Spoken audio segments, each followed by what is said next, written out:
No, o sea, la ruta es una sola, ¿verdad? Es activar la ruta. Entonces le informa a la enfermera jefe, ¿verdad? Y ellos son los que llaman a la policía de infancia y adolescencia, y de acuerdo ahí ya el niño entra a ser parte de una, o sea, no lo deja salir de una custodia, ¿correcto? Bueno, alimentación complementaria. Alimentación complementaria. ¿Cuál es el objetivo de esa clase? Que nosotros también tenemos la importancia de hacer una introducción de los alimentos para favorecer buenos hábitos de alimentación, porque la alimentación definitivamente es pilar fundamental de nuestro estado de salud. ¿Ok? Y eso tenemos que reconocernos nosotros como médicos para poder entregar un buen mensaje. Entonces, tenemos que saber cuándo, cómo, por qué introducimos una alimentación complementaria, en qué momento de la vida del niño, y garantizar una adecuada seguridad alimentaria. Entonces, como les digo, la salud parte de nuestra alimentación. Quiere decir que este niño va a tener influencias del estado de salud desde la alimentación preconcepcional, ¿verdad? Esta señora, cómo entró al embarazo, si entró anémica, ese niño probablemente va a salir anémico. Recuerden que en el embarazo la capacidad de absorción del hierro no es la misma, entonces por eso se les da a las madres complemento, ¿correcto? Pero resulta que entre menos nivel de hierro tenga yo, menos coeficiente intelectual también tenemos. Entonces sí, tiene la mujer que decía, o quiere estar en embarazo, o van a la consulta, empieza a tomar el hierro antes de salir embarazada. ¿Queremos que esta sociedad sea mejor? Pues muy inteligente, ¿verdad? Sin hierro y sin celular, lo garantizamos, ¿verdad? Entonces, empieza desde la alimentación de los 1000 días. La alimentación que esta mujer tiene en el momento del embarazo, todos esos 9 meses y hasta los 2 años de vida, ¿correcto? Entonces, recuerden que está el concepto de epigenética. Yo tengo una acetilación de mi ADN y esa acetilación de mi ADN la voy a pasar de generación en generación. Si yo empiezo a limpiar mi ADN desde hoy, igual solamente puedo cantar victoria 3 generaciones después. Pero empecé desde hoy. Imagínense entre más tiempo me demore en empezar. ¿Correcto? Toda la secuela que le estoy dejando a mi descendencia. ¿Entendido? Entonces, ¿para qué yo tengo que lograr una buena alimentación complementaria? Para obtener un buen crecimiento y desarrollo del niño, para prevenir desnutrición y enfermedades crónicas, enfermedades inflamatorias. Si yo establezco buenos hábitos, menos inflamación tengo en la vida, menos síndrome metabólico probablemente, menos cáncer, ¿correcto? Y entonces, ¿cuál es la definición de alimentación complementaria? Los alimentos que se utilizan para ajustar las necesidades del niño alimentado al seno. Esta es la organización que dice esa es la definición que dice la Organización Mundial de la Salud, ¿verdad? Entonces, son los alimentos que empiezo a introducir en aquel niño que venía siendo alimentado exclusivamente al seno o en niños que venían utilizando los sucedáneos de la leche materna, que son las leches de fórmula, ¿correcto? Y es un momento en el cual hay una transición gradual de ese líquido que estaba recibiendo para terminar finalmente en un sólido, pasando por diferentes consistencias en ese momento. ¿Ok? Entonces, ¿cuándo? Dice la OMS que debemos tener lactancia materna exclusiva hasta los 6 meses, o sea que el momento ideal para empezar la alimentación complementaria es a los 6 meses de vida. Sin querer decir que voy a suspender leche materna, no, la leche materna sigue hasta los 2 años, pero a partir de los 6 meses yo reconozco que tengo ya un déficit energético donde la leche materna no lo va a lograr suplir y necesito darle alimentos complementarios. Segundo, dice mínimo 17 semanas, o sea mínimo a los 4 meses y 1 semana, ¿ok? Empezaron. ¿A quiénes se les empieza a los 4 meses y 1 semana? Habitualmente de pronto a los que estaban alimentados con leche de fórmula. Pero esto no va solamente por la edad, va de acuerdo también al desarrollo neurológico. Y simplemente con que el niño sea capaz de vivir ya de manera segura, puedo empezar la alimentación complementaria. ¿En qué edad puede hacer esto de manera segura? Definitivamente está eso, en los 4 o 6 meses. Ya el niño tiene un sostén de cabeza, ya el niño su desarrollo neurológico lo hace que esté más en posición de bipedestación, ¿verdad? Ya tiene su control del torso, ¿correcto? Ya empieza a desaparecer el reflejo de extrusión, empieza a desaparecer, no desaparece completamente, empieza a desaparecer ese reflejo de extrusión en donde antes le metía las cosas y todo lo sacaba. Ya él empieza a dejar introducir más alimentos y poco a poco se van dando el resto de procesos de maduración como la movilidad de la lengua, ¿verdad? Para poder desglosar o macerar las otras texturas que ya le empieza a ofrecer.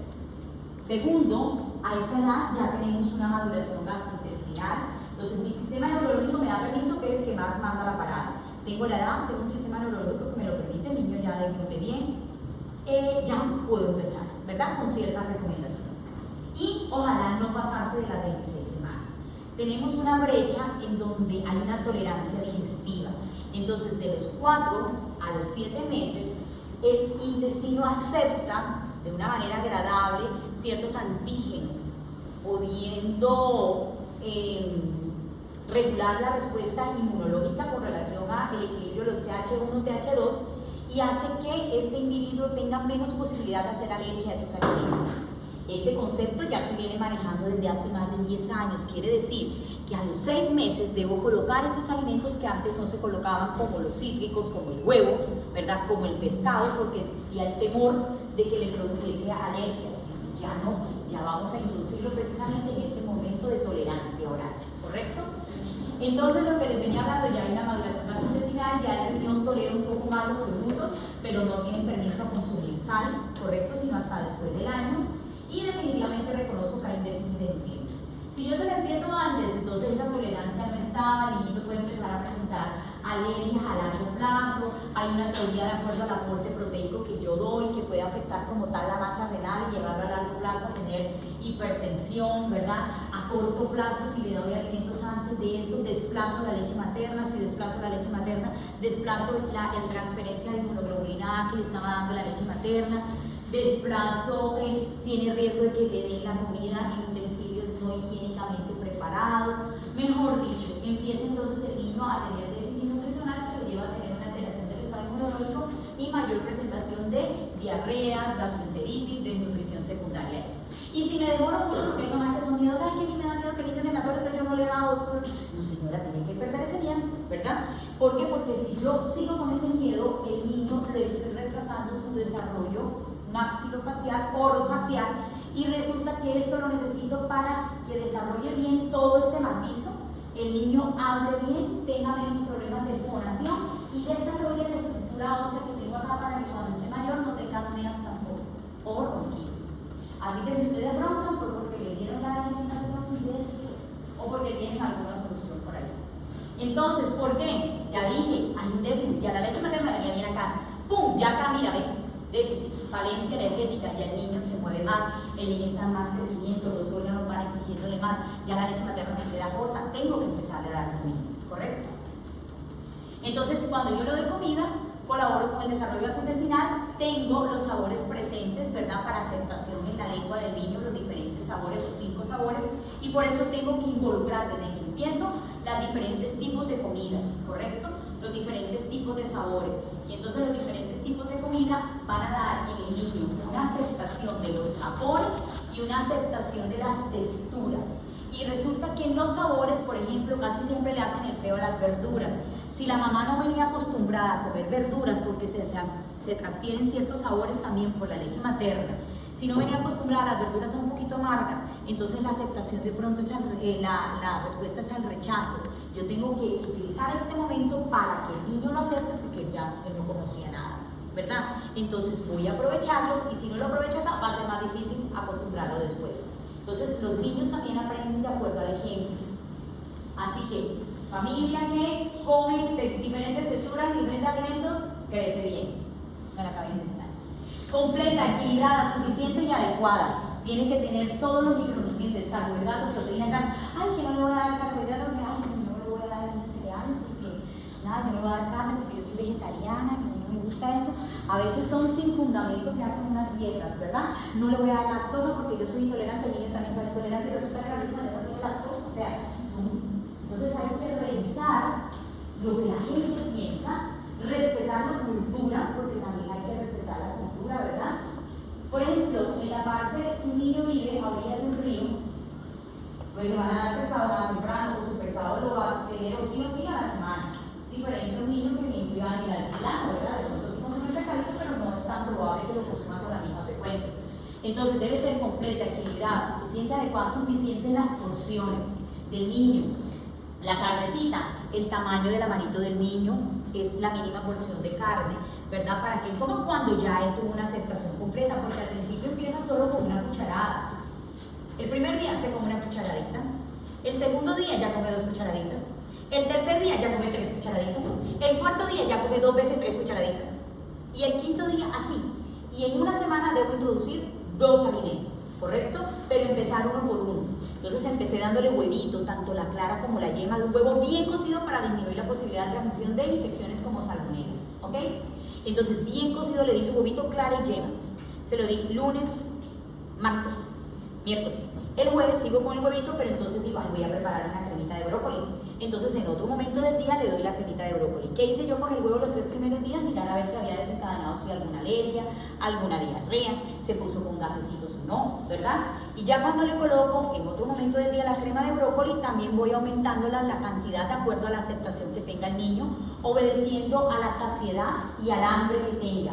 Pero pilas, porque con relación a eso entonces salen las nuevas tendencias de alimentación como la Baby Led Weaning, en donde el niño coma lo que quiere comerse. Y entonces, ¿qué pasa? Que ahorita, después de varios tiempos de estar instaurado ese método, se está viendo que sí hay falencias nutricionales, porque es que si el niño quiso comerse media cucharadita, ay, no fue que ya no le dio más hambre. No, la alimentación debe ser perceptiva, la mamá, el cuidador debe estar allí, ¿verdad? Él lo comió, pero yo se lo doy, hasta se lo puedo dar con la mano, teniendo la mano limpia. El niño tiene que completamente de su comida, vivir la experiencia, olerla. Cuando le da la crema de brócoli, déle el rabito de brócoli para que el niño también sienta en la boca diferente el grumito y no empiece a rechazar después entonces texturas.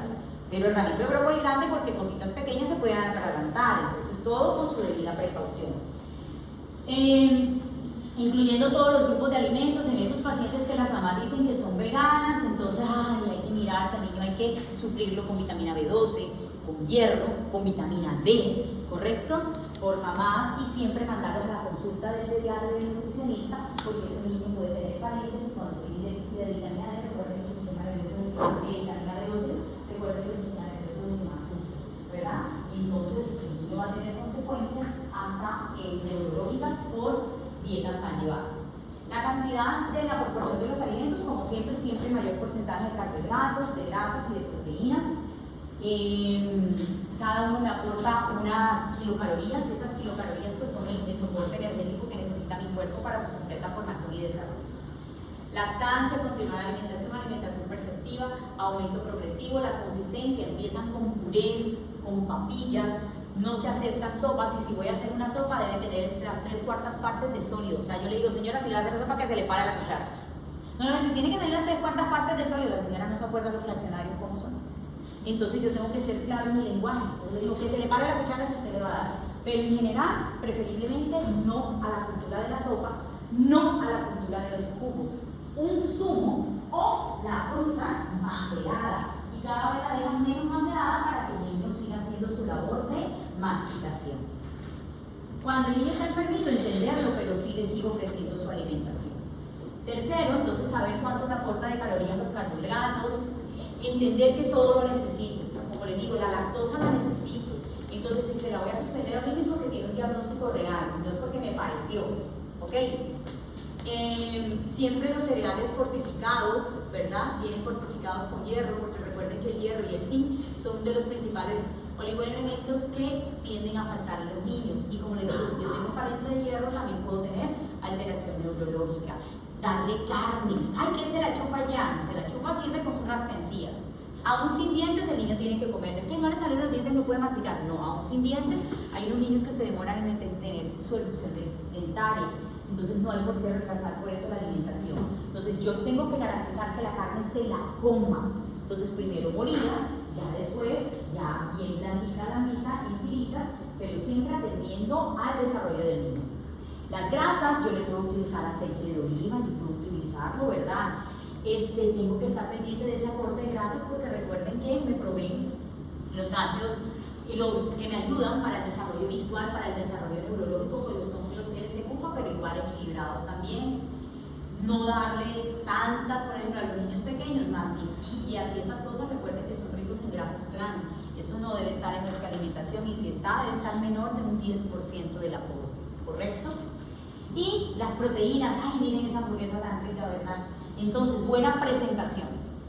Yo tengo que hacer que el niño quiera sentarse porque el niño, para él todo es nuevo, ¿verdad? Entonces se mueve la cortina y él quiere ir a ver por qué se movió la cortina. Yo necesito que esté acá, entonces tengo que atraer su atención funciona el plato. Un buen plato, buen olor, buena temperatura, recién preparados para evitar contaminaciones. Miren ese niño tan lindo, su huevito. La niña continúa con su leche materna y puedo darle frijoles, lentejas, todas esas cosas se las puedo dar, siempre igual maceradas y eso. Eso que, ay, que yo no le voy a dar leche, que entonces yo no le voy a dar leche de soya, que no le voy a dar leche de almendras y todas esas cosas. 5 minuticos y termino. El día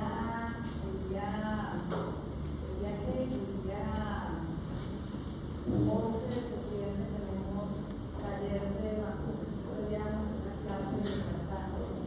¿Por qué la voy a hacer ahí? Porque vamos a tener el congreso de lactancia materna del hospital, a la cual ustedes miran el de ustedes el 14, el 4 de agosto, quedó como simposio de lactancia materna. Entonces, ese día hacemos el simposio, deben asistir, y el día 11 de septiembre van conmigo a la clase y aclaramos todas las dudas que tienen simposio. Tengo que estar en el hospital y no voy a explicar. ¿Ustedes van? ¿No?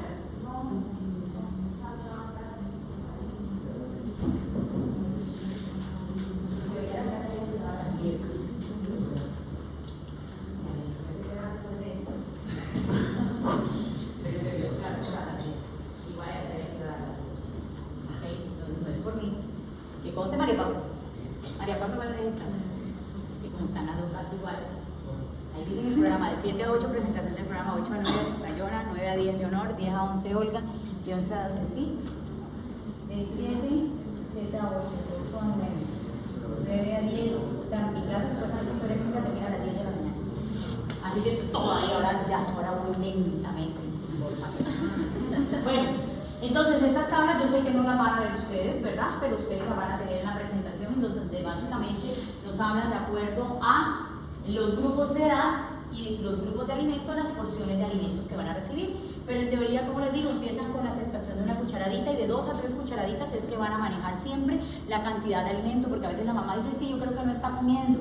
¿No? ¿Cuánto le recibió? ¿Verdad? Y de acuerdo a, si ya ha probado diferentes carnes, he probado diferentes verduras, ya la mamá entonces puede empezar a organizar un desayuno, un almuerzo y una cena. Y la idea es que cuando llegue al año ya tenga sus 3 comidas principales y sus 2 meriendas, sin haber desplazado la leche materna. ¿Entendido? Cuarto punto. Otra tablita que nos habla del aporte energético con relación a la cantidad de los alimentos. Entonces, el niño debe consumir todo, miren la experiencia, el placer de comer, los utensilios, no utilizar cucharas normales, porque recuerden que en algún momento si le pegamos, le golpeamos encima, va a ser una experiencia traumática y el niño después va a tener rechazo. Entonces utilizarlas si son de silicona o como les digo con la misma mano, correcto, pero todo higiénicamente establecido. Tercero, en la medida en que el niño ya va a estar más grandecito, de los 6 a los 12 meses ya tiene una integración familiar y una buena presentación de los alimentos. Entonces, cuando ya el niño ya llegamos a los 12 meses, el niño ya camina, correcto, recuerden que siempre vamos orientándonos al desarrollo de este niño. El niño camina, ya el niño mayor de 2 años pues lógicamente tiene mayor independencia y la cantidad de alimentos también debe ser regulada de acuerdo a la actividad física que haga ese niño. Acá entonces empezamos a ver la cantidad de energía que necesita, lo que les debo dar de proteínas más o menos es de 1 a 1.5 gramos por kilo. Entonces si es un niño de 12 kilos, ¿cuánto le voy a dar? Mínimo 12 gramos de proteína, ¿verdad? De 12 a 18. Un huevito tiene 7 gramos. O sea que con que se coma un huevito yo al menos estoy garantizando la mitad, ¿ok? Quiere decir que me falta menos por buscar. Entonces tengo que buscar los 7 gramitos de proteína, que la proteína que representa un mayor valor biológico porque es rica en aminoácidos esenciales es la proteína animal, ¿correcto? Entonces la carne, la leche, el pescado, el cerdo y todas esas cosas. La proteína vegetal pues también me aporta, ¿verdad? Proteínas, pero carece de aminoácidos esenciales. Entonces por eso allí es que empezamos como que a preocuparnos cuando tienen dietas definitivamente vegetarianas. el total de la grasa, el total del aporte de hierro, el total del aporte de calcio, más o menos a través de toda la alimentación, vamos con un aporte de hierro de 450 miligramos al día, más o menos hasta 1500 cuando son adolescentes, que casi siempre está aportado en los niños pequeños en 200, una onza son 30 centímetros, ¿correcto? Quiere decir que 8 onzas hacen 240 mililitros.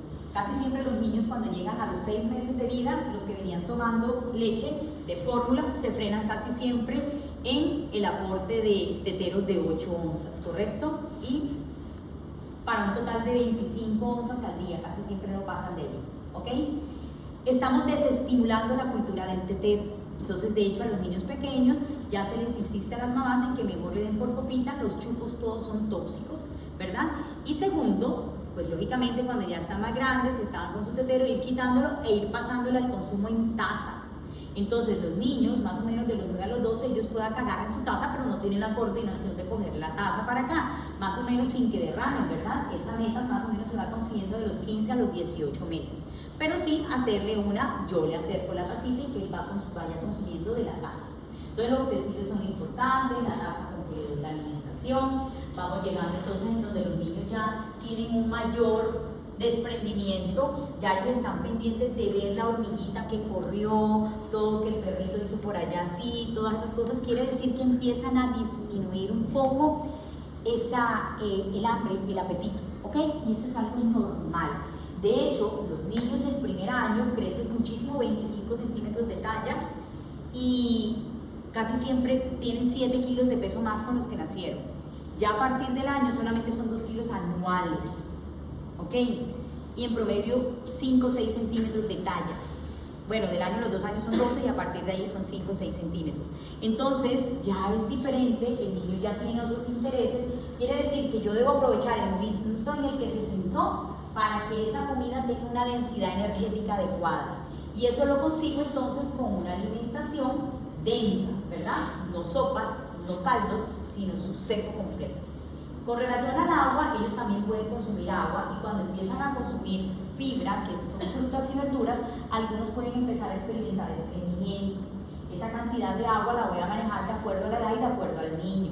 3 a 5 onzas pueden tomarse a partir de los 6 meses de agua, pero sabiendo en qué momento dárselo. Si le toca ya el ritmo estructurado, que le voy a dar una cremita a las 12 del día, no lo voy a llenar con 3 onzas de agua a las 11 del mediodía, porque no va a querer consumirse lo que le tenía destinado. Se lo voy a dar después, ¿ok? O sea, hay que vigilar muy bien el tiempo de administración de las cositas para no desplazar la alimentación en general y no entrar en carencia nutricional. Ya le toca entiende al niño que ya se está durmiendo.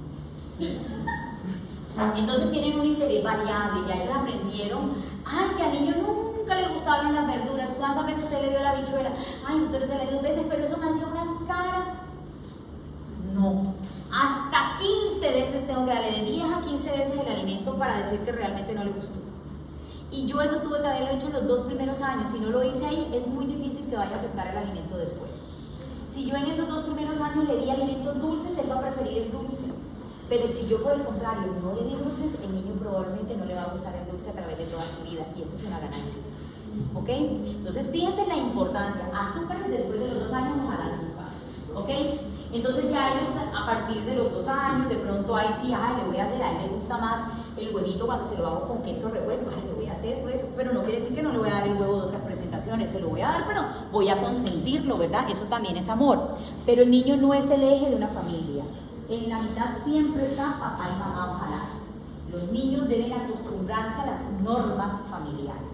No que el niño quiso comer huevo 5 veces, todo en el almuerzo es huevo, entonces toda la familia come huevo porque el niño quiere comer huevo. No, las normas las ponen los cuidadores, ¿ok? Autoselección de la alimentación, obedecen a los estados de ánimo. Saben que les voy a dar porciones pequeñas. El niño no quiso comer, no comió.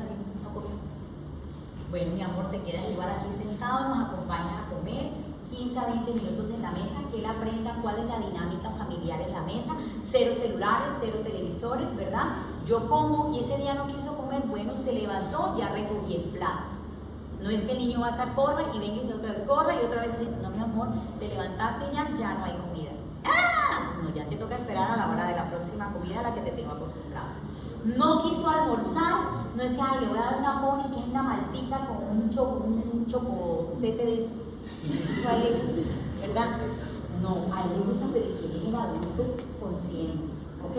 ¿Es que el niño va a comprarse la maltica con el cocosete? No, es usted, señor. Entonces hay que cambiar la mentalidad.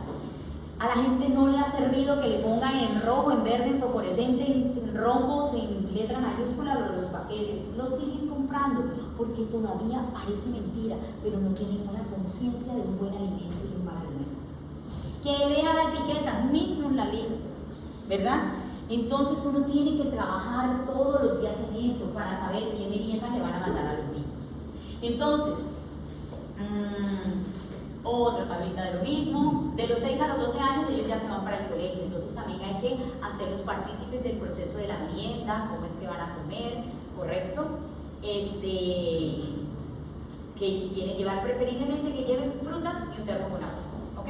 O algo que la mamá prepare en casa, evitar tantos embutidos, ¿correcto? Quitar la costumbre del mil, un milito que le doy todos los días, un milito todos los días, eso tiene vitaminas, pero a su vez también tiene alta carga de azúcares. Y entonces empiezan a tener trastornos digestivos después. Las cosas todas son buenas en su momento. Por ejemplo, las frutas son solo 2 porciones de fruta al día.